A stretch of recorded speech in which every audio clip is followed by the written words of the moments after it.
ശുദ്ധകുരിശിന്റെ അടയാളത്താൽ ഞങ്ങളുടെ ശത്രുക്കളിൽ നിന്ന് ഞങ്ങളെ രക്ഷിക്കണമേ. ഞങ്ങളുടെ തമ്പുരാനെ, പിതാവിന്റെയും പുത്രന്റെയും പരിശുദ്ധാത്മാവിന്റെയും നാമത്തിൽ ആമേൻ.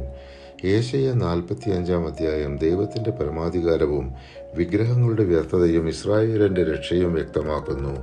ദൈവം അന്യരാജാവായ സൈറസിനെ പോലും തന്റെ പദ്ധതികൾക്കായി ഉപയോഗിക്കുന്നു. അതിലൂടെ അവന്റെ സാർവത്രിക ശക്തിയും രക്ഷയും തെളിയിക്കുന്നു.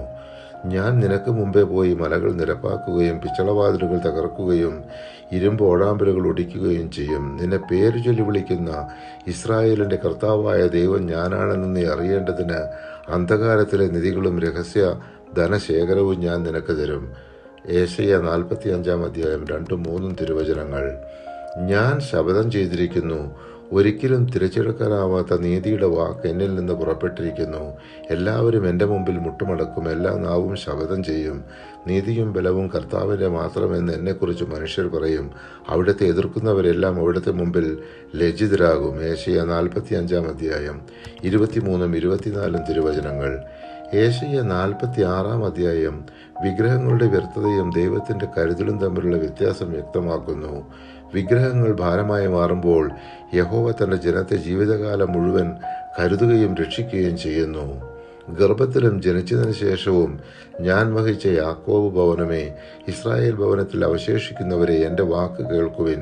നിങ്ങളുടെ വാർദ്ധക്യകാലം വരെയും ഞാൻ അങ്ങനെ തന്നെ ആയിരിക്കും. നിങ്ങൾക്ക് നരബാധിക്കുമ്പോഴും ഞാൻ നിങ്ങളെ വഹിക്കും. ഞാൻ നിങ്ങളെ സൃഷ്ടിച്ചു, നിങ്ങളെ വഹിക്കും, ചുമലിലേറ്റി രക്ഷിക്കുകയും ചെയ്യും.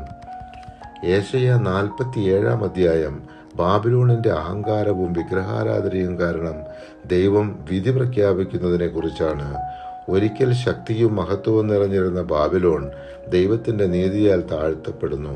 അവർ കരുതിയ സുരക്ഷയും സമ്പത്തും നിലനിൽക്കുകയില്ല. അവരുടെ മന്ത്രവാദവും ജ്യോതിഷവും രക്ഷിക്കുകയില്ല.